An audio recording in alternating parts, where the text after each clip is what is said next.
Hello दोस्तों, कैसे हैं आप लोग। तो हम लोग पढ़ रहे हैं कूलाम का नियम। कूलाम का नियम क्या होता था। तो लास्ट वीडियो में हम लोग कूलाम का नियम का एक फार्मूला जनरेट किया था कि किन्हीं दो आवेशों के बीच लगने वाला बल F is equal to 1/4 pi epsilon 0 into Q1 Q2 upon small r square. अब इस कूलाम के नियम के बारे में थोड़ा और डीपली समझ लेते हैं, ठीक है। कूलाम के नियम में ये जो formula F is equal to 1/4 pi epsilon 0 into Q1 Q2 बटे r स्क्वायर आया है, इसमें Q1 और Q2 दो बिंदु आवेश हैं। मान लीजिए ये बिंदु आवेश A है, ये बिंदु आवेश B है, ठीक है। तो बिंदु आवेश A पर Q1 कूलाम का आवेश है और बिंदु आवेश B पर Q2 कूलाम का आवेश है। इन दोनों का गुणनफल ही Q1 Q2 है और स्मॉल r इन दोनों आवेशों के बीच की दूरी है, ठीक है, वो स्मॉल r है। के एक कांस्टेंट है, समानुपाती नियतांक है, जिसकी वैल्यू 9 × 10⁹ न्यूटन मीटर स्क्वायर प्रति कूलाम स्क्वायर होता है, ठीक है। जहाँ पर के को प्रयोगों द्वारा इसकी जो वैल्यू पाया गया के is equal to 1/4 pi epsilon 0, जहाँ एप्सिलॉन 0 को निर्वात की विद्युतशीलता बोलते हैं। क्या बोलते हैं? निर्वात की विद्युतशीलता। एयर में निर्वात की विद्युतशीलता मतलब ये हुआ कि ये जो दोनों बिंदु आवेश है वो कहाँ पर रखे गए हैं, किस माध्यम में हम इन दोनों आवेशों के बीच का आकर्षण या प्रतिकर्षण बल कैलकुलेट कर रहे हैं। ये हवा में रखे गए हैं कि दोनों आवेश पानी में रखे गए हैं, या किसी तेल में रखे गए हैं, या किसी भी माध्यम में रखे गए हैं, वो डिपेंड करेगा इस एप्सिलॉन 0 की वैल्यू। तो एप्सिलॉन 0 या एप्सिलॉन नॉट जो इसकी वैल्यू जो होती है वह 8.854 × 10⁻⁻12 कूलाम स्क्वायर प्रति न्यूटन मीटर स्क्वायर होती है। एप्सिलॉन 0 निर्वात की विद्युतशीलता, इसके बारे में समझ लिया। अब इसकी वैल्यू कैलकुलेट कहाँ से किए थे, लास्ट वीडियो में हम लोग पढ़ा था, ठीक है। एप्सिलॉन 0 इज इक्वल टू क्या हो जाएगा 1/4 पाई के, ठीक है। 1/4 पाई का वैल्यू 22/7 होता है, मतलब 3.14 होता है, और के की वैल्यू 9 × 10⁹ इनको जब डिवाइड करेंगे, कैलकुलेट करेंगे तो फाइनली यही आएगा 8.854 × 10⁻12। तो ये एप्सिलॉन 0 हो गया, ठीक है। अब हम समझते हैं कि इन दोनों आवेशों के बीच लगने वाला आकर्षण या प्रतिकर्षण जो बल है उसका मतलब क्या है। 1 न्यूटन बल क्या होगा कि दो आवेशों के बीच लगने वाला जो प्रतिकर्षण या आकर्षण बल होगा वह क्या होगा। मान लीजिए कोई आवेश हमने A लिया, ठीक है।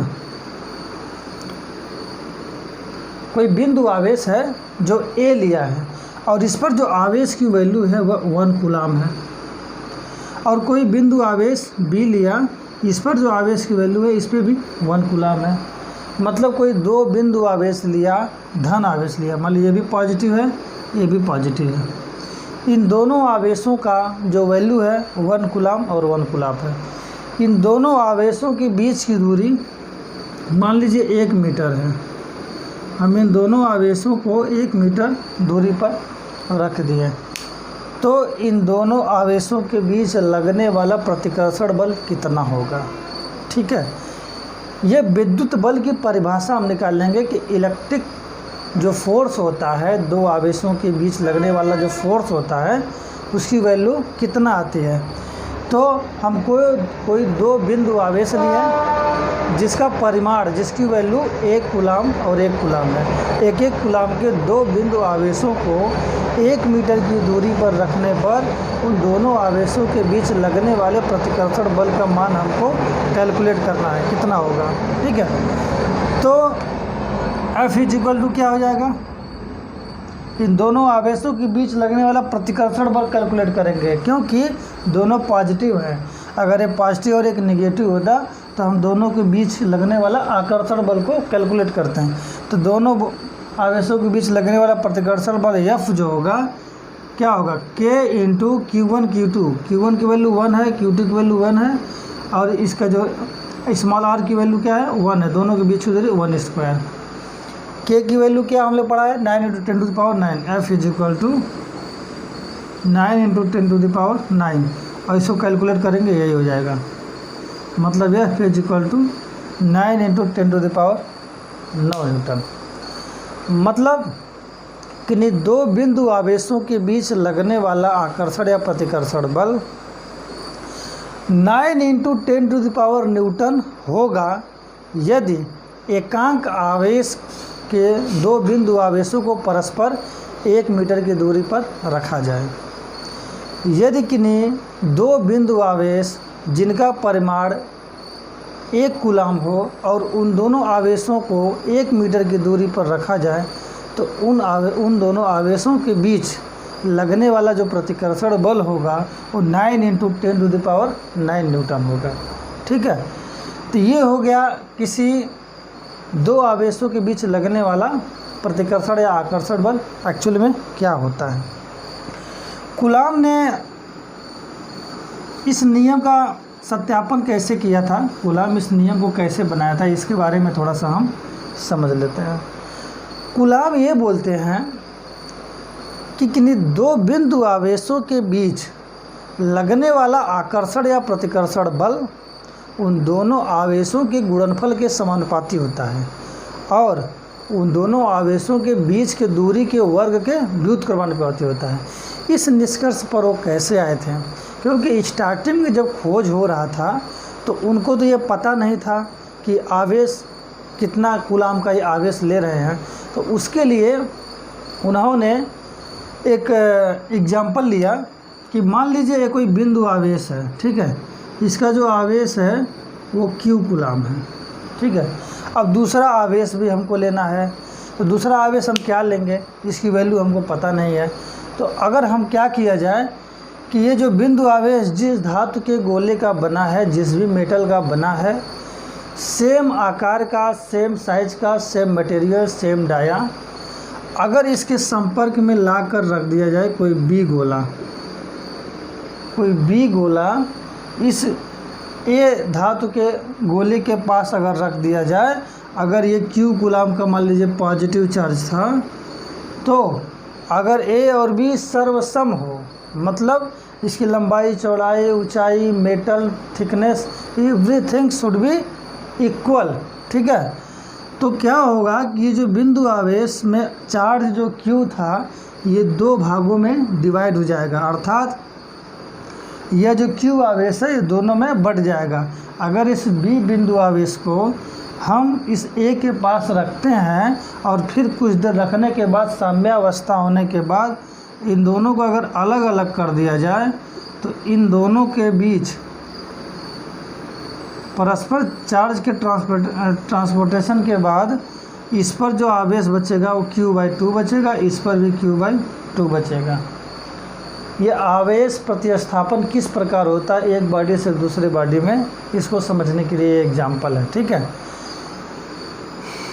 मतलब अगर इस बिंदु आवेश पे मान लीजिए 10 कूलाम का चार्ज था, तो इस उदासीन बी धातु के गोले को, बी आवेश को जब इसके संपर्क में हम लाते हैं तो ये जो आवेश ए पर जो 10 कूलाम आवेश था यह इन दोनों आवेशों में बराबर बराबर भाग में बट जाता है, अर्थात 5 कूलाम आवेश इसमें भी हो जाएगा, 5 कूलाम आवेश इसमें भी हो जाएगा।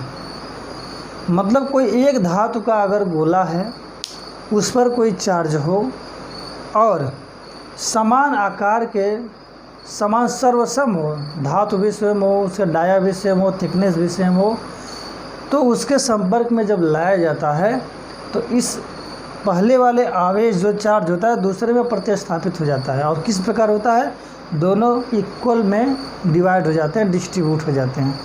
तो इस प्रकार से हमको Q कूलाम आवेश को दो बिंदु आवेशों के रूप में हमने प्राप्त कर लिया, दोनों का वैल्यू सेम हो गया। अब इन दोनों आवेशों के बीच लगने वाला आकर्षण या प्रतिकर्षण बल हम कैलकुलेट कर सकते हैं। ठीक है, और मान लीजिए इसको डिवाइडेशन करना हो तो कोई C आवेश लाए, सर्वसम इसके ए के इक्वल में हो, एवरीथिंग शुड बी ओके, ठीक है, राइट होना चाहिए, इक्वल होना चाहिए। सी बिंदु आवेश को लाएं तो इसके बीच में जो ए के पास जो आवेश होगा यह ए और सी में दो भाग में बराबर बराबर बट जाएगा, और इन दोनों को जब सेपरेट करेंगे इक्विलिब्रियम सर्वसम होने कुछ समय बाद, तो ये सी और ए पर जो आवेश होगा ये Q/4 हो जाएगा, ये Q/4 हो जाएगा।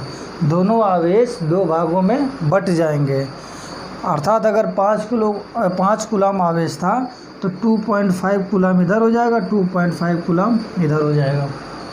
सिमिलरली अगर बी बिंदु आवेश के पास अगर कोई मान लीजिए डी धातु का गोला कोई ला रहे हैं, तो इस बी पर जो चार्ज है वह डी में समान रूप से डिस्ट्रीब्यूट हो जाएगा, अर्थात बी और डी दो बिंदु आवेशों को जब अलग अलग हम करेंगे तो ये भी Q/4 हो जाएगा, ये भी Q/4 हो जाएगा। Q/2 का आधा क्या होता है? Q/4, अर्थात 5 कूलम अगर इसमें था तो 2.5। इस प्रकार किसी एक धातु के गोले से हम समान आकार के समान धातु के विभिन्न प्रकार के गोलों को आवेशित कर रहे हैं, और उसकी वैल्यू हमको ज्ञात भी हो जा रही है कि कितनी वैल्यू इसकी हो रही है, वो डिवाइड होता जाएगा। इस प्रकार हम जितना चाहे उतना बिंदु आवेश को आवेशित कर सकते हैं जिसकी वैल्यू हमको ज्ञात होगी। तो कूलाम साहब ने क्या किया कि दो फिक्स बिंदु आवेश लिया, मान लीजिए ये Q/2 ये लिया था और Q/2 ये लिया था। इन दोनों आवेशों को क्या कर दिया? फिक्स कर दिया, और इन दोनों के बीच का जो डिस्टेंस है इसको वेरी किया है। मान लीजिए R था, ठीक है, इसको थोड़ा कम करके R1 कर दिया और कम करके R2 कर दिया। तो ये R दूरी पर अगर मान लीजिए था, हम न्यूमेरिकल में एग्जांपल लेते हैं, मान लीजिए दोनों 10 मीटर की दूरी पर रखा था, ठीक है, 10 मीटर या 10 सेंटीमीटर कुछ भी मान लेते हैं, दोनों 10 मीटर की दूरी पर रखा था। अगर ये भी पॉजिटिव चार्ज था, ये भी पॉजिटिव चार्ज था, तो इन दोनों देखिए, इन दोनों की वैल्यू हमको पता चल गई सर्वसम के नियम से कि Q/2 ये भी होगा, Q/2 ये भी होगा, दोनों की वैल्यू सेम होगा। अब इन दोनों आवेशों के बीच हमको बल ज्ञात करना है, लगने वाला आकर्षण या प्रतिकर्षण बल, दोनों पॉजिटिव हो तो प्रतिकर्षण बल लगेगा। तो उन्होंने क्या किया, ये दो बिंदु आवेश को कांस्टेंट रख लिया, वैल्यू कांस्टेंट है, और इनकी बीच की दूरी को घटाया बढ़ाया और देखा बल पर क्या इफेक्ट पड़ता है। अब इस 10 मीटर की दूरी था, थोड़ा खसका करके इसको 8 मीटर की दूरी कर दिया।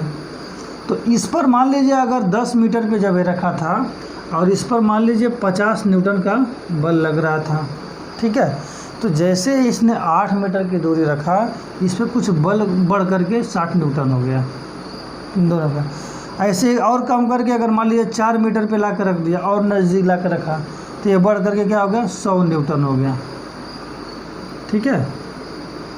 अगर मान लीजिए इसको ला करके 1 मीटर की दूरी पर रख दिया और नज़दीक कर दिया, तो मान लीजिए इस पर 200 न्यूटन हो गया। अर्थात ये देखा गया कि इन दोनों बिंदु के आवेशों को जैसे जैसे हम पास ला रहे हैं, इन दोनों आवेशों के बीच लगने वाला जो प्रतिकर्षण बल है इसकी वैल्यू बढ़ती जा रही। तो इससे हमें ये पता चलता है कि इन दोनों आवेशों के बीच लगने वाला जो बल है वह उसके दूरी के व्युत्क्रमानुपाती होती है। अर्थात जब ये दूरी कम हो रहा है, ठीक है, जब दूरी कम हो रहा है तो इसका जो बल है वो बढ़ रहा है। दूरी कम हुआ और बल क्या है? बढ़ रहा है। तो इससे यह ज्ञात हुआ कि इन दोनों आवेशों के बीच लगने वाला आकर्षण या प्रतिकर्षण बल इन दोनों आवेशों के दूरी के वर्ग के व्युत्क्रमानुपाती होता है। अब इन दोनों आवेशों के बीच की दूरी बढ़ाते गया। जब इन दोनों आवेशों के बीच की दूरी बढ़ाया, मान लीजिए 10 मीटर से 15 मीटर कर दिया, तब इसका बल अगर 50 न्यूटन था तो देखा 40 न्यूटन हो गया, ठीक है। और बढ़ाते दूरी 20 मीटर पर रख दिया, तब देखा इसका 30 न्यूटन हो गया। ऐसे जब 50 मीटर दूरी पर रख दिया तो देखा 2 न्यूटन हो गया। अर्थात मैं एक एग्जाम्पल ले रहा हूँ, मैं कोई वैल्यू यहाँ पर नहीं कैलकुलेट कर रहा हूँ, एक एग्जाम्पल ले रहा हूँ कि जैसे जैसे इन दोनों आवेशों को दूर करते गए, इन दोनों आवेशों के बीच लगने वाला प्रतिकर्षण बल का जो मान है वो कम होता गया। इस प्रकार किसी कांस्टेंट वैल्यू के दो बिंदु आवेशों को फिक्स करके उनकी दूरियों में परिवर्तन करके बल और उन दूरी के बीच का रिलेशन प्राप्त हुआ, जो उसके स्क्वायर के इन्वर्सली प्रोपोर्शनल आ रहा था। यहीं से पता चला कि किन्हीं दो बिंदु आवेशों के बीच लगने वाला आकर्षण या प्रतिकर्षण बल उन दोनों आवेशों के बीच के दूरी के वर्ग के व्युत्क्रमानुपाती होता है। ठीक है, इन्वर्सली प्रोपोर्शनल होता है। यहाँ से ये पता चला रिलेशन। अब उन्होंने क्या किया कि दो बिंदु आवेशों को फिक्स दूरी पर रख दिया। मान लीजिए Q/2 था, मान लीजिए Q था और दूसरा भी Q कूलाम था, या Q कूलाम को सर्वसम नियम से हम क्या किया था, दो भागों में Q/2 ही लिखते हैं। ठीक है, इन दोनों को मान लीजिए 5 मीटर की दूरी पे रख दिया, फिक्स कर दिया। अब इसको हम घटा बढ़ा नहीं सकते हैं। तब देखा कि इन दोनों के बीच लगने वाला बल, मान लीजिए 5 मीटर दूरी पे बल मान लीजिए 50 न्यूटन था। ठीक है, अब ये इसकी वैल्यू कम कर दिया हमने। Q/2, Q/4, Q/8 कैसे निकालना हमने बताया था। कोई बिंदु आवेश के गोले को अगर सर्वसम आकार के उसी धातु के गोले को संपर्क में लाते हैं तो दो भाग में डिवाइड हो जाता है। तो मान लीजिए इसको हमने कम कर दिया, Q/4 कर दिया और दूसरा Q/4, ये दो बिंदु आवेश ले लिया और इनके बीच की दूरी हमने क्या किया, 5 मीटर ही रखा। जब इनके बिंदु के बीच की दूरी 5 मीटर ही रखा तो ये देखा गया कि अगर जब इसकी वैल्यू इसका आधा कर दिया गया तो इसमें जो लगने वाला जो बल था ये कम हो गया, मान लीजिए 25 न्यूटन हो गया। ठीक है, और मान लीजिए कम कर दिया, Q/8 कर दिया और ये Q/8 कर दिया और भी कम कर दिया। ठीक है, और इसकी दूरी जो है 5 ही मीटर रखा। तो इसके बीच जो लगने वाला बल है वो मान लीजिए 5 मीटर पे अब हो गया आपका 10 न्यूटन। अर्थात यह देखा गया कि इन दोनों बिंदु आवेशों का मान जैसे जैसे हम कम कर रहे हैं, मतलब जिसका जो आवेश है, जो कूलाम में परिमाण है, इसकी वैल्यू जैसे जैसे हम कम करते जा रहे हैं, इनके बीच लगने वाला आकर्षण या प्रतिकर्षण बल भी कम होता जा रहा है। अर्थात जब बिंदु आवेशों की वैल्यू को हम कम कर रहे हैं तो इनके बीच लगने वाला बल भी कम होता जा रहा है। और मान लीजिए इसको हम बढ़ाते जाएं, ठीक है, मान लीजिए Q/2 था, अब Q कर दिया दोनों का, तो इसके बीच का बल बढ़ गया। 2Q कर दिया, दो गोला ले लिया हमने, इसके बीच का बल और बढ़ गया। अर्थात यह देखा गया कि जब हम स्थिर कांस्टेंट डिस्टेंस पर रखी दो बिंदु आवेशों को आवेशों के वैल्यू के उसके परिमाण को जब हम बढ़ा रहे थे तो उन दोनों आवेशों के बीच लगने वाला जो बल है वो भी बढ़ रहा था, और उन दोनों बिंदु आवेशों की जब परिमाण की वैल्यू को कम कर रहे थे तो उन दोनों बिंदु आवेशों के बीच लगने वाला बल भी कम हो रहा था। तो यहाँ से यह निष्कर्ष निकला कि इन दोनों आवेशों के बीच लगने वाला प्रतिकर्षण या आकर्षण जो बल है उन दोनों आवेशों के गुणनफल के समानुपाती होता है। मानो दोनों आवेश पर डिपेंड करेगा, जैसे जैसे आवेश की वैल्यू बढ़ेगा लगने वाला बल भी बढ़ता जाएगा, दोनों में कम होगा तो कम हो जाएगा। इस प्रकार कूलाम के नियम प्रैक्टिकली प्रूफ हुआ और लास्ट में इसकी जो फार्मूला है F = 1/4πε0 × Q1 Q2/r² निकला। तो ये कूलाम के नियम के बारे में थोड़ा बेसिक कंसेप्ट समझ लिया हम लोग, कूलाम का नियम कहाँ से पैदा हुआ है और किसी एक बिंदु आवेश को अगर सर्वसम आकार के दूसरे गोले को अगर ला के संपर्क में रखा जाए तो आवेश दो भागों में डिवाइड होते जाता है। इस प्रकार कई गोलों को हम आवेशित कर सकते हैं। ठीक है, तो ये था कूलाम का नियम। ठीक है, अब हम लोग एक एग्जाम्पल लेके थोड़ा और बेटर तरीके से इसको समझेंगे। ठीक है, ये एग्जाम्पल हम समझेंगे। ठीक है, तो मिलते हैं नेक्स्ट वीडियो में थोड़ा देर बाद। ओके।